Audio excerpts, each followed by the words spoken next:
আমি জাতিতে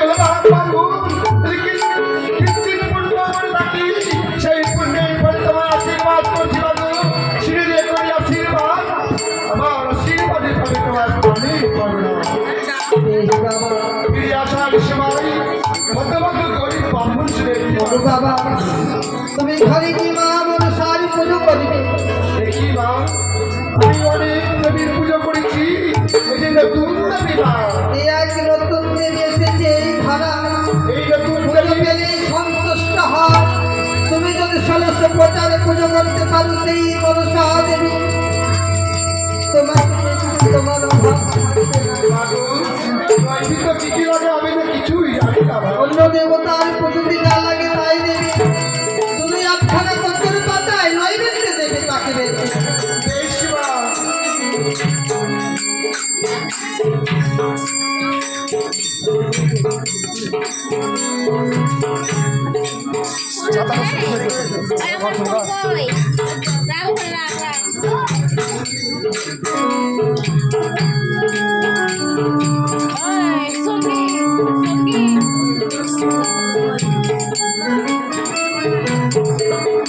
তাই বেহুলা সতী অঝর ঝরে কাঁদছে রাত, উজান পথে ভেসে যাচ্ছে। বেহুলা সতীকে দেখে পদকবি রচনা করে বললেন,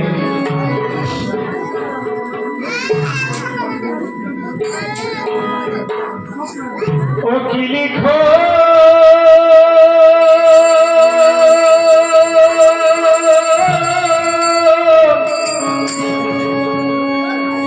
লিখিলি রে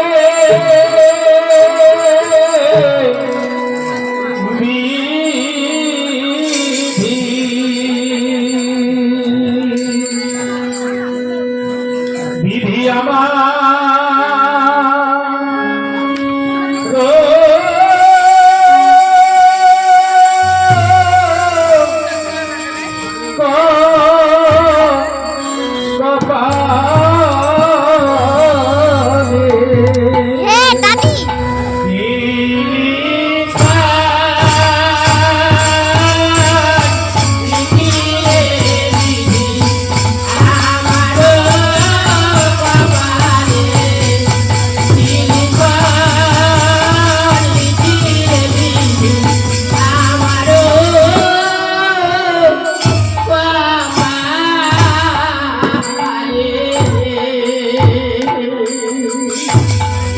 সুখে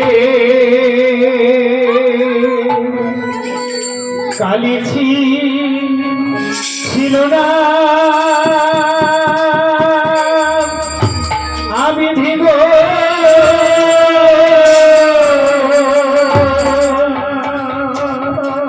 ওরে তোমার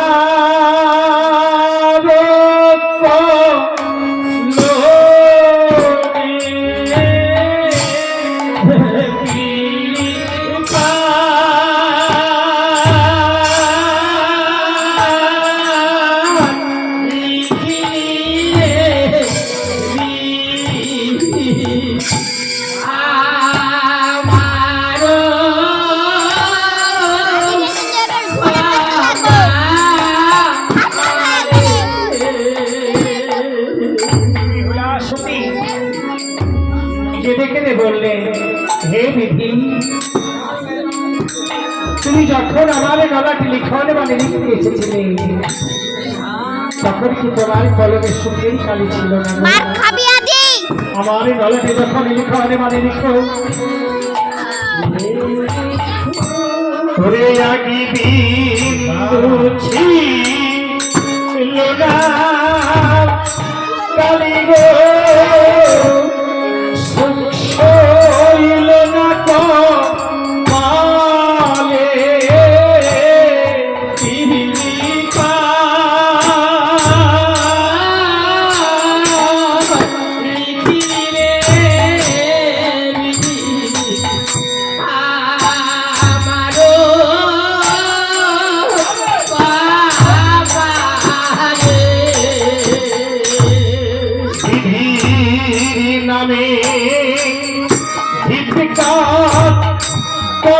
বালি মান্দাস হলো পরে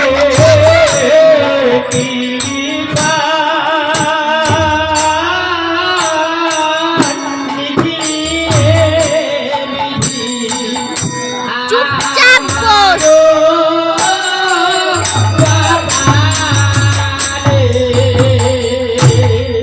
বেহুলা সতী মা বেহুলা সতী প্রতিধানের চরণখানাকে জড়িয়ে ধরেছেন মৃদুমন্ত্রী জড়িয়ে ধরে বলছে প্রাণনাথ তুমি আমার কে জানো ঠাকুরি গো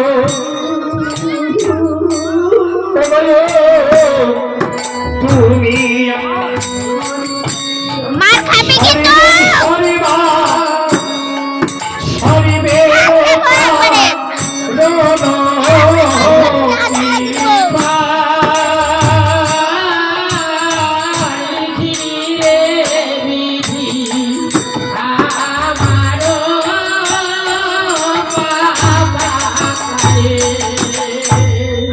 লাই ভাতি খেয়ে লাইয়ে বালির ভেলা চলিতে না দিল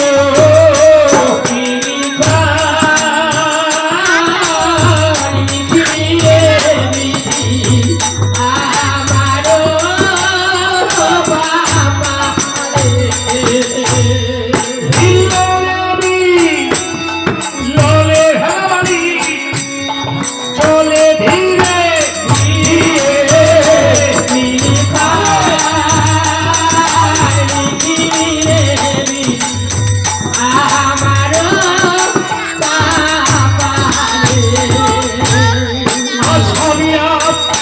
পরে বাড়ি দেখো মান্না সলে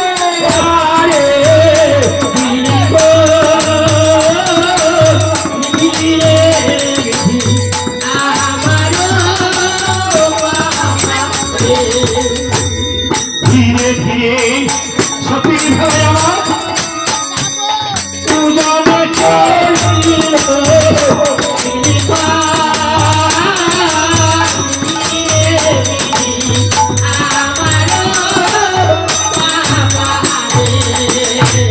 পূজনে দেশে চলো বাড়ি ভেলা কালী ঘাটে গেলে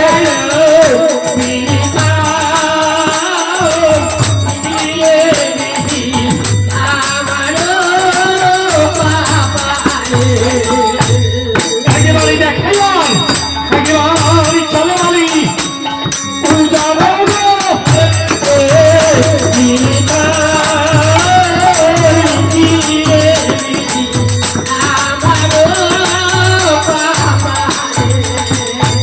শ্মশানী কালী ডাক্তারি আমার নয়নে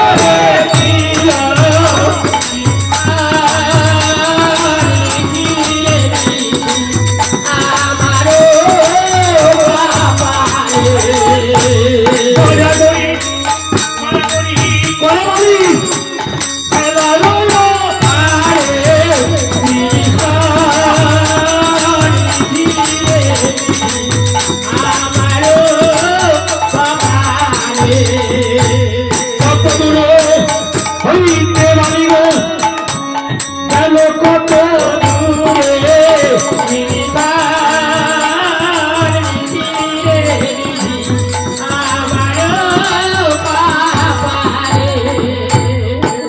তাই বেহুলা সতী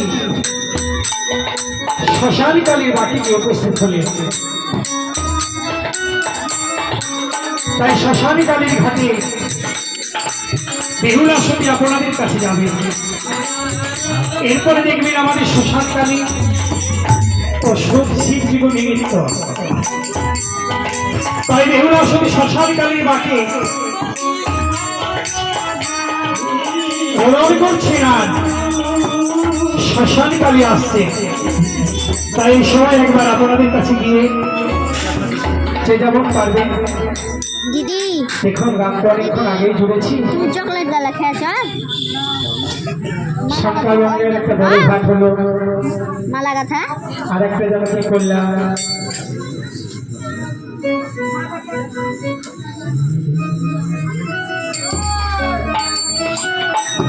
লহরিয়া হলো। এবার শ্মশানকালে আসার অক্ষে আপনাদের কাছে একটু আঁচলটা দিয়ে রেখে গেছে। আঁচলটা যদি পূর্ণ হয় ভালো হবে। আর এটা তো বুঝতেই পারছি। যাই হোক, সত্য কথা বলতে গানে আমার পেশা, গানে আমার নেশা, গানে আমার জগৎ। আর গানে গান রোজি করি তো গান, আমি নতুন তারপরে করে বাড়িতে রোগ করছি না বাড়ির গান। এমনটাই হবে। যাই হোক, শ্মশান এই যে কালিয়া আমার মা মনসা মন্দির প্রাঙ্গণে আপনাদের মতো মাতা পিতার চরণ ধুলি পেয়েছি, এটাই আমার সৌভাগ্য। তাই মায়ের ভক্ত যারা এসে মায়ের চরণ ধুলি দিয়েছেন, মায়ের মন্দিরে, এই অভাব আর কিছু চাই না মায়ের কাছে। যেমন ভাবে বছর বছর মাকে নিয়ে আনন্দ ফুর্তি করে আপনাদের নিয়ে তেমন ভাবেই যেন মানুষের সঙ্গে থাকতে পারি বলে বেশি। তাই আমার মধ্যে আর কেউ নেই জগৎ সংসারে। তাই আমি বড় অসহায়।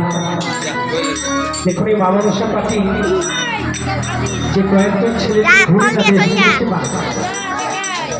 এদের জীবিকা নির্ভর এখান থেকে করতে হয়। তাই শ্মশান কালিয়া আসবে মা আমি বড় একজন হতভাগা মানুষ, তাদেরকে তো পয়সা দিয়ে পূর্ণ করতে পারবো না।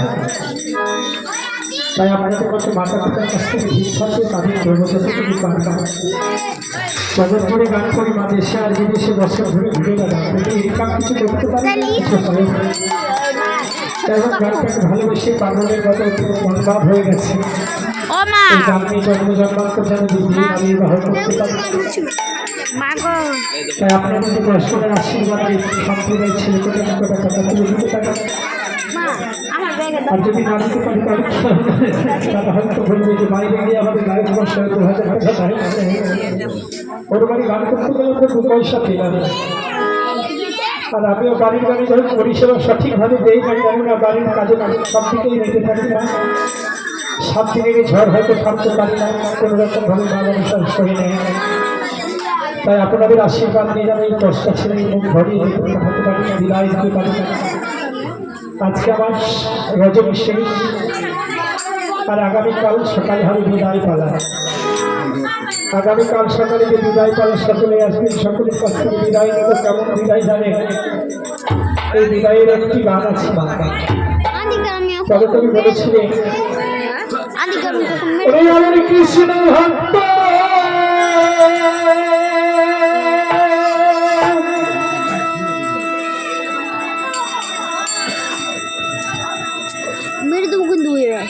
এই যে আপনারা আমার বাড়িতে এসেছেন, আমার ঘরে এসেছেন, আমার বাড়ি আমার ঘর, আমার কিছুই নয় জগৎ সংসারে, আমি তো আমার নয়। তাই বলেছেন গানের ওপার বাংলা থেকে এই যে আপনাদের মতো কৃষ্ণ ভক্ত মাতা পিতার চরণ ধুলি পেয়েছি, আমার সৌভাগ্য নেই।